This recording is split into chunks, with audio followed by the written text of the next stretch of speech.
Hello students, आज हम पढ़ने जा रहे हैं एक नया concept electric field. Electric field क्या होता है? अब हम एक चार्ज सपोज करते हैं, सपोज कर लेते हैं ये एक प्लस चार्ज है। उसके कारण मतलब कि वो जो चार्ज है वो कितना फील्ड क्रिएट कर पा रहा है। सपोज करते हैं कि ये जो चार्ज है इसका एरिया इतना है और इतने एरिया में रखे हुए जितने भी चार्ज होंगे वो उन पे इफ़ेक्ट करेगा या उनको इन्फ्लुएंस करेगा। तो ये जो प्लस चार्ज है इसका फील्ड कितना होगा, इतना हम अभी सपोज कर रहे हैं, वो कितना भी हो सकता है। हम यहाँ पे उसके फील्ड के अंदर कोई चार्ज सपोज कर लेते हैं, या माइनस या प्लस। अगर माइनस चार्ज होगा तो वो अट्रैक्ट करेगा और अगर प्लस चार्ज होगा तो वो रिपेल करेगा। तो ये तो हो गया कि फील्ड के अंदर था तो अफेक्ट कर रहा है, और अगर फील्ड के बाहर रहा, ये माइनस चार्ज है या प्लस चार्ज है, तो वो उसको अफेक्ट नहीं करेगा। तो बेसिकली हम इसको बोल सकते हैं कि इलेक्ट्रिक फील्ड मतलब कि एक चार्ज रखा हुआ है जिसकी वजह से एक फील्ड क्रिएट हो जाता है, मतलब कि उसका इलाका है वो जितने को वो अफेक्ट कर पाता है। अब नेक्स्ट कंसेप्ट है electric field intensity. Electric field और इलेक्ट्रिक फील्ड इंटेंसिटी सेम ही होता है, लेकिन इलेक्ट्रिक फील्ड इंटेंसिटी का एक फॉर्मूला होता है जिसके लिए हमें 2-3 टर्म्स को समझना पड़ेगा कि वो क्या होती हैं। तो पहली टर्म है टेस्ट चार्ज, दूसरी टर्म है सोर्स चार्ज। इन दोनों टर्म्स को हमें समझना पड़ेगा कि क्या होते हैं, उसी के बेसिस पर फिर हम इसकी डेफिनेशन समझेंगे। तो सोर्स चार्ज मतलब क्या होता है? सोर्स मतलब कि जहाँ से कोई चीज़ क्रिएट हो रही है। तो सोर्स चार्ज मतलब कि एक ऐसा चार्ज जिसका मैग्नीट्यूड ज़्यादा होता है, काफ़ी ज़्यादा होता है, और उसके कारण इलेक्ट्रिक फील्ड जनरेट होता है।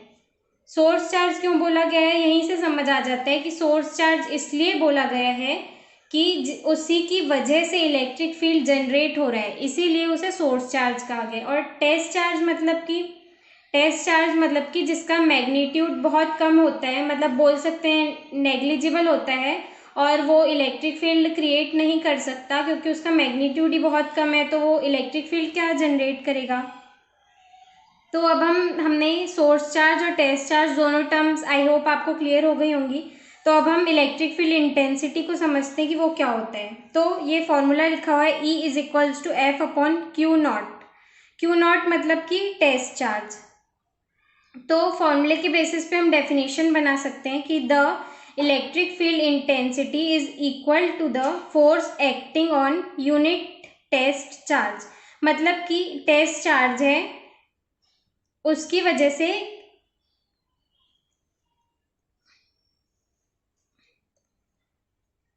टेस्ट चार्ज है वो एक इलेक्ट्रिक फील्ड में रखा हुआ है और उस पर कितना फोर्स एक्ट हो रहा है उसी को इलेक्ट्रिक फील्ड इंटेंसिटी बोलते हैं। बेसिकली इलेक्ट्रिक फील्ड इंटेंसिटी होता क्या है कि वो इलेक्ट्रिक फील्ड की स्ट्रेंथ को बताता है। इलेक्ट्रिक फील्ड इंटेंसिटी मतलब कि कोई इलेक्ट्रिक फील्ड कितना स्ट्रांग है, वो कितनी पावरफुली काम कर रहा है, कितने चार्जेस को अट्रैक्ट कर सकता है, कितना स्ट्रांगली चार्जेस को रिपेल कर सकता है। तो Q0 जो है वो टेस्ट चार्ज है। अब हम देखते हैं कि SI यूनिट क्या होती है इलेक्ट्रिक फील्ड इंटेंसिटी की। तो हम फॉर्मूले से ही बना सकते हैं। फोर्स की जो यूनिट है वो न्यूटन होती है, और चार्ज की हम यूनिट पहले भी पढ़ चुके हैं, कूलाम होती है। तो यूनिट जो है SI unit electric field intensity की वो होगी न्यूटन पर कूलाम। और CGS यूनिट क्या होती है? फोर्स की CGS यूनिट डाइन होती है, और चार्ज की जो CGS यूनिट होती है वो स्टेट कूलाम होती है। तो अब हम देखते हैं dimension of electric field intensity, वो भी हम फॉर्मूले से ही निकालेंगे। E = F/Q या Q0 जो भी।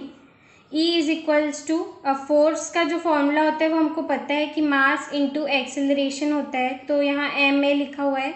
और चार्ज का जो फॉर्मूला है वो आपको पता होना चाहिए कि करंट इंटू टाइम होता है, तो करंट I इंटू टी। तो E मास की जो डायमेंशन है वो m होती है, एक्सेलरेशन की डायमेंशन L-t-2 होती है, या प्रीवियस क्लास में पढ़ चुके हैं, अपॉन I जो है वो करंट है, और करंट की यूनिट एम्पियर होती है, तो उसकी डायमेंशन भी एम्पियर ही होती है, और टाइम की जो डायमेंशन है वो t होती है। अब E is equals to mL_t-2 था, तो जो नीचे टर्म्स हैं वो ऊपर आएंगी, तो A पर -1 की पावर आ जाएगी और T पर भी -1 की पावर आ जाएगी।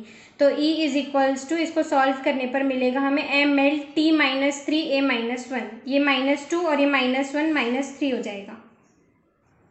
तो आज हमारा नेक्स्ट कंसेप्ट है, ये छोटा सा डेरिवेशन है इंटेंसिटी ऑफ इलेक्ट्रिक फील्ड से related. Intensity of electric field due to a point charge. एक पॉइंट चार्ज की वजह से इंटेंसिटी ऑफ इलेक्ट्रिक फील्ड कैसे निकालते हैं ये जानेंगे आज हम।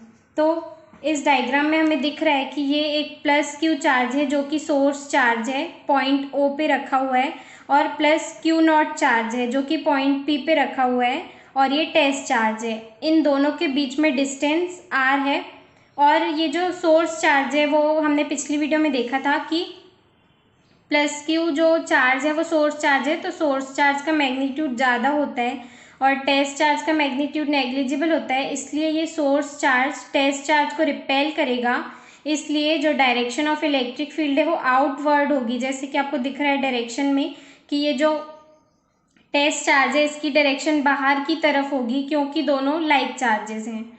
और अब हमें इस डेरिवेशन में पॉइंट P पर intensity of electric field find करना है। तो अभी जो मैंने डायग्राम में एक्सप्लेन किया वो सभी यहाँ पर लिखा हुआ है, आप पढ़ सकते हैं। तो हमको पता है कि कुलाम्स लॉ से क्या होता है, F is equals to 1/4πε0 Q into Q0। हमने यहाँ पर एक चार्ज Q लिया है और एक Q0 लिया है और दोनों के बीच में डिस्टेंस R है, तो Q into Q0 upon R²। इसलिए जो अब ये हो गया इक्वेशन 1।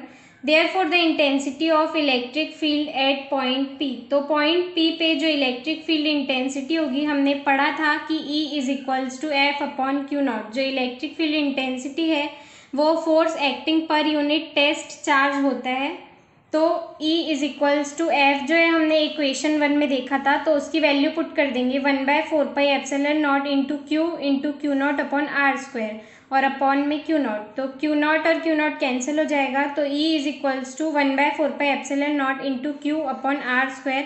तो हमारे पास फॉर्मूला मिल जाएगा कि E is equals to 1/4πε0 Q upon R² newton पर कूलाम। इलेक्ट्रिक फील्ड इंटेंसिटी की यूनिट होती है न्यूटन पर कूलाम।